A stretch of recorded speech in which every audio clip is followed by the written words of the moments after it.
Gerald goes out. They watch him go in silence. We hear the front door slam. You know, you never showed him that photograph of her. No, it wasn't necessary, and I thought it better not to. You have a photograph of this girl? Yes, I think you'd better look at it. I don't see any particular reason why I should.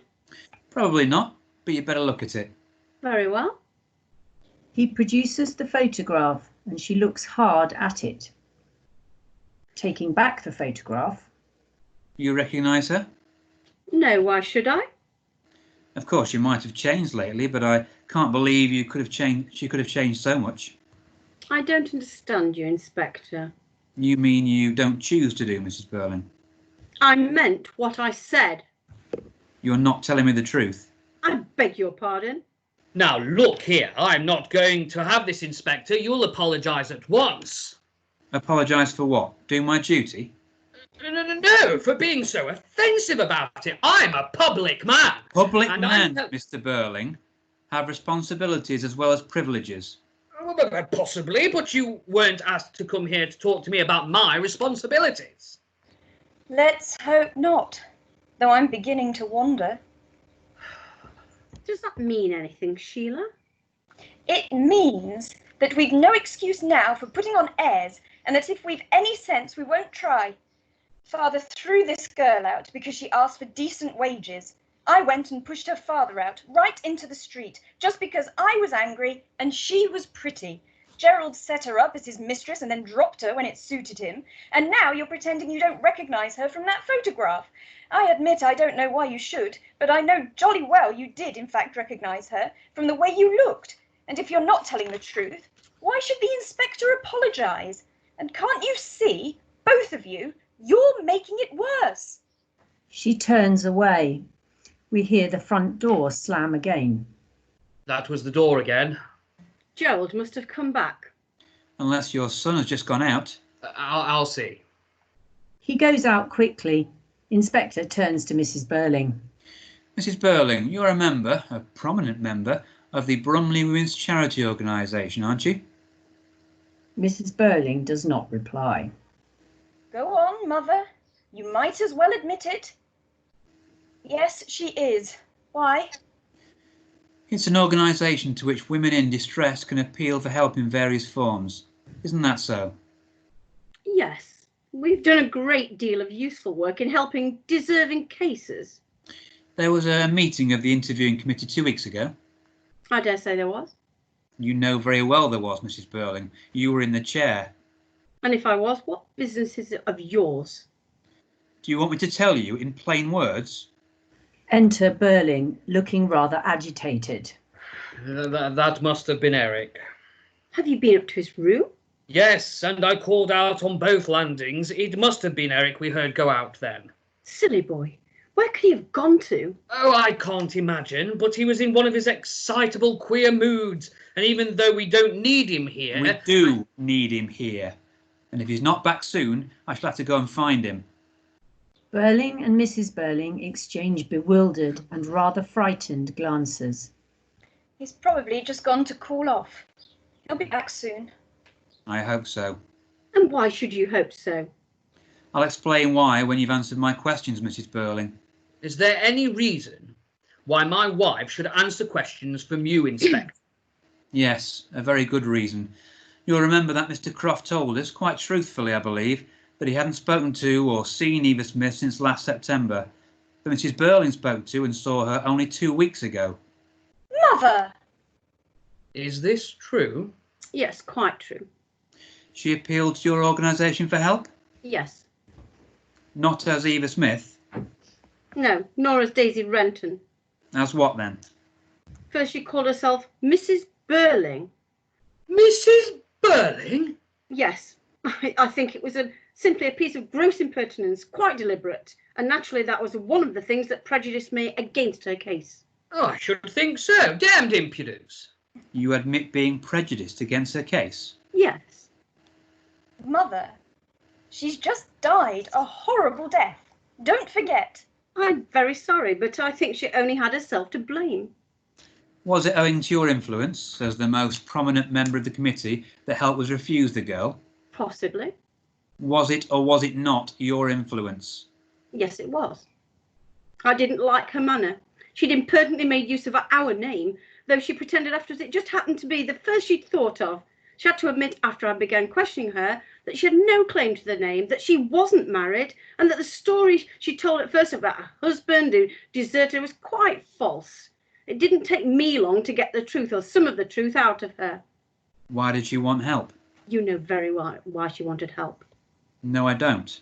I know why she needed help, but as I wasn't there, I don't know what she asked from your committee. I don't think we need to discuss it. You have no hope of not discussing it, Mrs. Birling. If you think you can bring any pressure to bear upon me, Inspector, you're quite mistaken. Unlike the other three, I did nothing I'm ashamed of, or that won't bear investigation. That girl asked for assistance. We were asked to look carefully into the claims made upon us. I wasn't satisfied with the girl's claim. She seemed to me to be not a good case, and so I used my influence to have it refused. And in spite of what's happened to the girl since, I consider that I did my duty. So if I prefer not to discuss it any further, you have no power to make me change my mind. Yes, I have. No, you haven't. Simply because I've done nothing wrong, and you know it. I think you did something terribly wrong, and that you're going to spend the rest of your life regretting it. I wish you'd been with me tonight in the infirmary. You'd have seen. No, please. Not that again. I've imagined it enough already. Then the next time you imagine it, just remember that this girl was going to have a child. No! Oh, horrible. Horrible. How could she have wanted to kill herself? Because she'd been turned out and turned down too many times. This was the end. Mother! You must have known. It was because she was going to have a child that she went for assistance to your mother's committee. Now, look here. This wasn't Gerald Croft's... No. Nothing to do with him. Oh, thank goodness for that. Though I don't know why I should care now. And you've nothing further to tell me, eh? I'll tell you what I told her. Go and look for the father of the child. It's his responsibility. That doesn't make it any the less yours. She came to you for help at a time when no woman could have needed it more. And you not only refused it yourself, but saw to it that the others refused it too. She was here alone, friendless, almost penniless, desperate. She needed not only money, but advice, sympathy, friendliness. You've had children. You must have known what she was feeling, and you slammed the door in her face. Mother, I think it was cruel and vile. I must say, Sybil, that when this comes out at the inquest, it isn't going to do us much good. The press might easily take it up and start to run away with it. Stop it, both of you, and please remember, before you start accusing me of anything again, that it wasn't I who turned her out of her employment, which probably began it all. In the circumstances, Inspector, I think I was justified. The girl had begun by telling us a pack of lies. Afterwards, when I got at the truth, it discovered that she knew who the father was. She was quite certain about that, so I told her it was her business to make him responsible. If he refused to marry her, in my opinion, he ought to be compelled to, then he must at least support her. And what did she reply to that? Oh, a load of silly nonsense. What was it? Whatever it was, I know it made me finally lose all patience with her. She was giving herself the most ridiculous airs. She was claiming elaborate, fine feelings and scruples that were simply absurd in a girl in her position. Her position now is that she lies with her burnt out inside on a slab. I say, Don't Inspector. stammer and yammer at me again, man. I'm losing all patience with you people. What did she say? She said that the father was only a youngster, silly and wild and drinking too much. There couldn't be any question of marrying him. It would be wrong for them both. He'd given her money, but she didn't want to take any more money from him. Why didn't she want to take any more money from him? All a load of nonsense. I didn't believe a word of it. I'm not asking you if you believed it. I want to know what she said. Why didn't she want to take any more money from this boy? Oh, she had some fancy reason, as if a girl of that sort would ever refuse money. I warn you, you're making it worse for yourself. What reason did she give for not taking any more money? Well, her story was that he'd said something one night when he was drunk that gave her the idea that it wasn't his money. Where had he got it from then? Stolen it. So she'd come to you for assistance because she didn't want to take stolen money?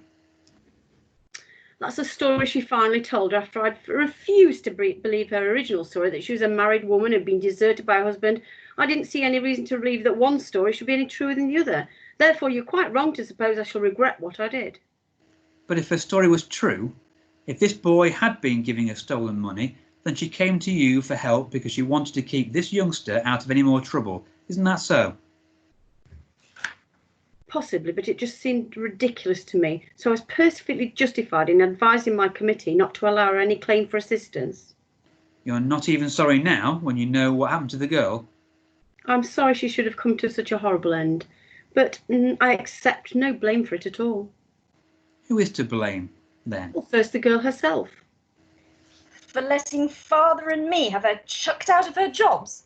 Secondly, I blame the young man who is the father of the child she was going to have. And as she said, he didn't belong to her class and he was some drunken young idler, then that's all the more reason why he shouldn't escape. He should have been made an example of. If the girl's death is due to anybody, then it's due to him. And if her story is true, that he was stealing money? Well, there's no point in assuming that. But suppose we do. What then? Well, then he'd be entirely responsible, because the girl wouldn't have come to us and have been refused assistance if it hadn't been for him. So he's the chief culprit anyhow? Certainly, and he ought to be dealt with very severely. Mother, stop! Stop! Be quiet, Sheila. But don't you see? Oh, you're behaving like an hysterical child tonight. Sheila begins crying quietly. Mrs. Birling turns to the inspector. And if you'd taken some steps to find this young man and then make sure he'd compelled her to confess it in public, his responsibility, instead of staying here asking quite unnecessary questions, then you really would be doing your duty. Don't worry, Mrs. Birling. I shall do my duty. He looks at his watch. I'm glad to hear it. No hushing up, eh? Make an example of the young man, eh? Public confession of responsibility, eh? Certainly, I consider it your duty. And now, no doubt, you'd like to say good night. Not yet. I'm waiting. Waiting for what?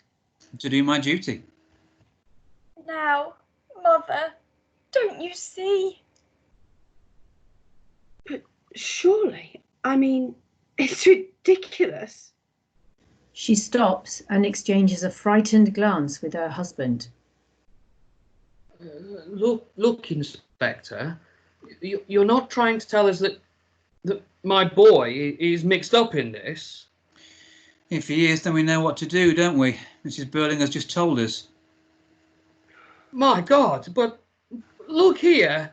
I don't believe it. I won't believe it. Mother, I begged you and begged you to stop. The inspector holds up a hand. We hear the front door. They wait, looking towards the door. Eric enters, looking extremely pale and distressed. He meets their inquiring stares. Curtain falls quickly. Okay, so like at the end of Act 1, where we got a dramatic moment when the revelation, the hint was that Gerald was involved in Eva's life. We've then got another dramatic high point at the end of Act 2, where the revelation is that perhaps Eric is the father of this child that died alongside Eva. Also, we've learnt in that Act 3 other characters' involvement in the death, possibly Eric and Mrs. Birling, and Gerald's involvement's been unpicked a bit further. So what could you tell us, Mrs. Birling, first of all, about your attitude to the whole thing, possibly, and what's happening to your character? Well, I think she's got a lot of strength in her character, in that she won't be put down by the inspector. And in her world, she's like in charge. She's chair of this charity committee, and they really do have the right to say, you know, who gets help and who doesn't get help. And she's got this kind of moral compass, her own moral compass, where she makes decisions about the morality of these young women based on, you know, quite a narrow-minded point of view. and they're really at her mercy. And I just love it how she digs herself a bigger and a bigger hole, and Sheila's trying to like throw her a few helpful hints along the way, but she doesn't take any of it on board. And it's only at the very end that finally the penny drops, and she realizes that all the stuff that she said about this boy being responsible is her boy, her silly, young, drunken boy. And I think that's just, it's magic. It's dramatic, magic at the end there. And there's lots of hypocrisy, isn't there, as you're saying, because it's all very well for a different boy to be blamed, but not her boy. Yeah. And similarly, hypocrisy in the fact that it was fine for the gentleman to have affairs, like Gerald with a woman out of wedlock without being married, but the reason she turns down Eva at the organisation is mainly because she wasn't married. So there's real hypocrisy there. There's double standards that women were expected to do things that men weren't. Yeah, absolutely. I mean, she's very much stands for a particular generation, of which before suffrage, which Sheila hopefully is symbolic of, like how that's like changing into developing into something. For her, she doesn't see this woman who needs support from her as a woman. She's somebody up here, dropping little like crumbs to somebody who's just, girls of that sort are all pigeonholed into one category by her. Mm. And what are Mr. Birling's priorities during this particular section? I think it's mainly sort of that idea of the scandal that was alluded to at the beginning. It's one of the interesting things I think about Birling in this is at some point even he's starting to realise that perhaps Mrs. Birling's gone too far. When the idea of the child comes out, yes, it's purely from a selfish point of view, as in he doesn't want the family being brought into a scandal that something that they have done, even indirectly, has led to the death of a pregnant woman and a child. But still, even he's starting to see at that point that perhaps his wife has gone too far. Yeah. And that might be because although he's rich and wealthy now, he's from that sort of self-made upper middle class, that business class, whereas Mrs. Birling's from the landed aristocracy who, although it's a man's world and he's in charge of the family, she is socially superior to him. Her family are much more powerful than him, and I think she still lets him know that at times. So I think he's got a little bit more, he's more aware of that sort of idea than she is because of her family background. And remember, if you turn the camera around and face it that way and zoom in on the audience, these people are sitting there with their dinner dresses on and their elaborate hairdos, and they've been coming to this theatre for years, and their life stories and their charity committees and all the things that they do are being held up to say, hang on a minute, what are you doing? This is how you live, and this has got to start to change now, as we move into like the new era, the new post-war era, and I'm sure there's plenty of Mrs. Birlings and Mr. Birling sitting in there feeling quite smug, and maybe a bit shocked by this. And before we start, I think it's interesting. Sorry. Go ahead, Mr. Birling. I think it's interesting that the person with the highest social position in the play is perhaps the one that has done the worst thing, arguably, because it's a grandmother who's effectively caused the death of a grown grandchild, and I think that sort of says a lot about what Priest is trying to do in terms of changing society, that he's kind of gone to that extreme and then that extreme of what she's done. Lovely. Thank you very much, and we'll see you next time.